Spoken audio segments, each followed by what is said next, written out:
Sayın Faruk Dinç. Buyurun Sayın Dinç. Bismillah.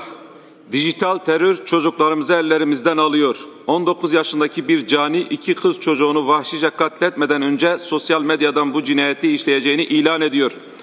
Sosyal medyada bir yandan sapkınlık propagandası yapılırken, kız çocuklarımız şantaja maruz kalırken, alkol ve uyuşturucu tacirleri zihinleri ifsad ederken, anayasaya göre nesli koruması gereken devlet caydırıcı tedbirler almak zorundadır.